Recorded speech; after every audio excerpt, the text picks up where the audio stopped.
Hi friends, എല്ലാവർക്കും നമസ്കാരം. ഞാനിന്ന് വന്നിട്ടുള്ളത് ഒരു വെള്ള മസാല കടല റോസ്റ്റുമായിട്ടാണ്. നല്ല അടിപൊളി ടേസ്റ്റോട് കൂടിയുള്ള ഈ വെള്ള മസാല കടല റോസ്റ്റ് എങ്ങനെയാണ് ഉണ്ടാക്കുന്നതെന്ന് നമുക്ക് നോക്കാം. ഈ വെള്ളക്കടല റോസ്റ്റ് ഉണ്ടാക്കാനായി ഞാനൊരു അരക്കപ്പ് വെള്ളക്കടല എടുത്തിട്ടുണ്ട്. അതൊരു ബൗളിലേക്ക് ഇട്ട് കൊടുത്ത് വെള്ളമൊഴിച്ച് സോക്ക് ചെയ്യാൻ വേണ്ടി വെക്കണം. ഇത് സോക്ക് ചെയ്തതിന് ശേഷം കുക്കറിലൊന്ന് വേവിച്ച് കൊണ്ടുവരാം. ഇതൊരു 2 മണിക്കൂർ കുതിർന്ന് കിട്ടിയാൽ മതി. കടല ഇവിടെ വേവിച്ചെടുത്തിട്ടുണ്ട്. നല്ലതുപോലെ വെന്ത് വന്നിട്ടുണ്ട്. ഇനി ഒരു പാൻ സ്റ്റൗ മീത വെച്ച് കൊടുത്തിട്ടുണ്ട്.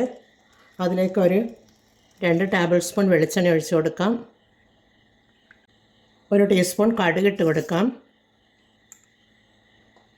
പിന്നീട് ഒരു 1/4 ടീസ്പൂൺ പെരുംജീരകമാണ്, വലിയ ജീരകമുണ്ടല്ലോ അതാണ്, അതിട്ട് കൊടുത്തു.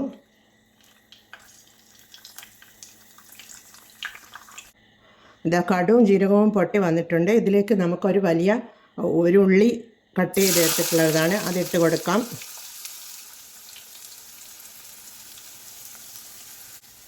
അതിനുശേഷം ഒരു കഷ്ണം ഇഞ്ചിയും ഒരു 5 അല്ലി വെളുത്തുള്ളിയും കൂടി ചതച്ചെടുത്തിട്ടുള്ളതാണ്, അതിട്ട് കൊടുക്കുന്നുണ്ട്.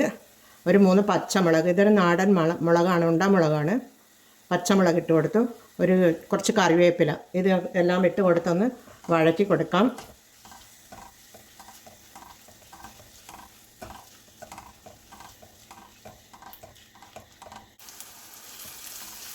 ഉള്ളി ഇവിടെ വഴന്നു വന്നിട്ടുണ്ട്. ഇനി നമുക്ക് തക്കാളി ചെറുതായി കട്ട് ചെയ്ത ഒരു തക്കാളിയാണ്, ഒരു വലിയ തക്കാളിയാണ്, അതിട്ട് കൊടുക്കാം. ഇട്ട് കൊടുത്തൊന്ന് ഇളക്കി കൊടുക്കാം.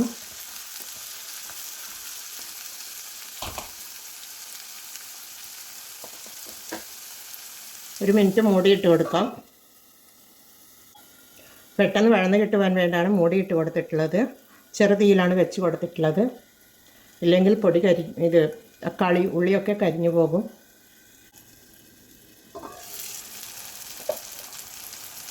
ഇതിവിടെ നല്ലതുപോലെ വഴന്ന് വന്നിട്ടുണ്ട്, എണ്ണ തെളിഞ്ഞു വരുന്നുണ്ട്. ഇനി നമുക്ക് പൊടികൾ ഇട്ട് കൊടുക്കാം. ഇതിലേക്ക് ഒരു 1/2 ടീസ്പൂൺ മഞ്ഞൾപ്പൊടി ഇട്ട് കൊടുക്കാം. 1 ടേബിൾ സ്പൂൺ മുളക് പൊടിയാണ്, സാധാരണ മുളക് പൊടിയാണ് ഇട്ട് കൊടുത്തിട്ടുള്ളത്. അതുപോലെ 1 ടേബിൾ സ്പൂൺ മല്ലിപ്പൊടിയാണ്. മല്ലിപ്പൊടിയൊക്കെ ഇട്ട് കൊടുത്തൊന്ന് ഇളക്കി കൊടുക്കാം. പൊടികളുടെ പച്ചമണമൊന്ന് മാറി വരണം.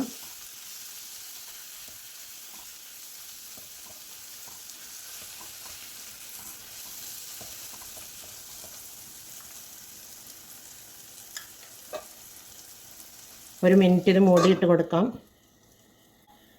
മുടി തുറന്ന് നോക്കാം. ഇതിവിടെ എണ്ണ തെളിഞ്ഞ് വരുന്നുണ്ട്, പൊടികളുടെ പച്ചമണം മാറി വന്നിട്ടുണ്ട്. ഇനി നമുക്ക് ഇതിലേക്ക് വേവിച്ച് വെച്ച കടല ഇട്ട് കൊടുക്കാം. വേവിച്ച് വെച്ച കടലയാണ്, അര കപ്പ് കടലയാണ്, അതിട്ട് കൊടുക്കാം.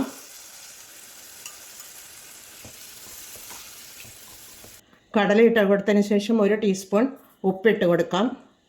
പിന്നീട് അതേപോലെ ഒരു 3/4 ടേബിൾ സ്പൂൺ കുരുമുളക് പൊടിയാണ്, അതുകൂടി ഇട്ട് കൊടുത്തൊന്ന് ഇളക്കി കൊടുക്കാം. ഈ മസാല ഈ കടലയിൽ പുരളുന്ന വിധം നല്ലതുപോലെ ഇളക്കി കൊടുക്കാം. ഇനി ഫുൾ ഫ്ലെയിമിൽ വെച്ച് കൊടുത്ത് നമുക്ക് ഒരു 2 മിനിറ്റ് മൂടിയിട്ട് ഇത് വേവിച്ചെടുക്കാം. കടലയിൽ മസാലയൊക്കെ നല്ലതുപോലെ പിടിച്ച് വന്നിട്ടുണ്ട്. ഇനി നമുക്കിതിലേക്ക് വെജിറ്റബിൾ മസാലയാണ്. നിങ്ങൾ ഗരം മസാലപ്പൊടി ഇടുന്നുണ്ടെങ്കിൽ ഗരം മസാലപ്പൊടി ഇട്ട് കൊടുക്കാം. ഞാൻ വെജിറ്റബിൾ മസാലയാണ് ഇട്ട് കൊടുക്കുന്നത്, അത് ഇട്ട് കൊടുക്കാം. 1/2 ടീസ്പൂണാണ്, 1/2 ടീസ്പൂൺ ഇട്ട് കൊടുത്ത് വെജിറ്റബിൾ മസാലയാണ് ഇട്ട് കൊടുത്തത്. ഒന്ന് ഇളക്കി കൊടുത്ത് നമുക്ക് ഉപ്പ് ഒന്ന് നോക്കാം. ഉപ്പും എരിവുമൊക്കെ ഒന്ന് നോക്കാം. എരിവൊക്കെ ഉണ്ട്. ഉപ്പ് ഒരു 1/4 ടീസ്പൂൺ കൂടി ഉപ്പിട്ട് കൊടുക്കാം.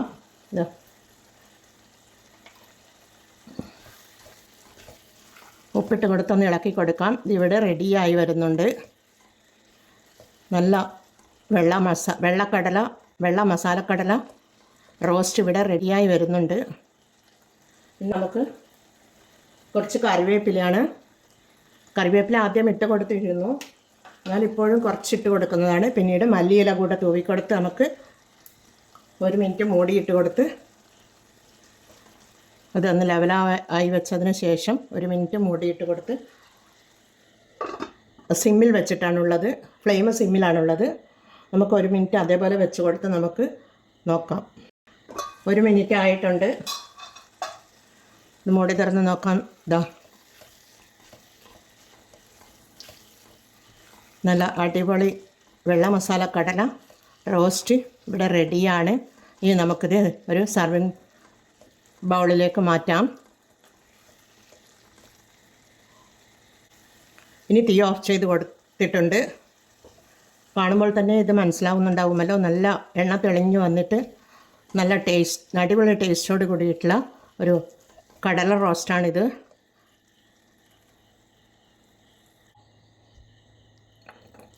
ഇതൊരു പ്ലേറ്റിലേക്ക് മാറ്റിയെടുക്കുന്നുണ്ട്.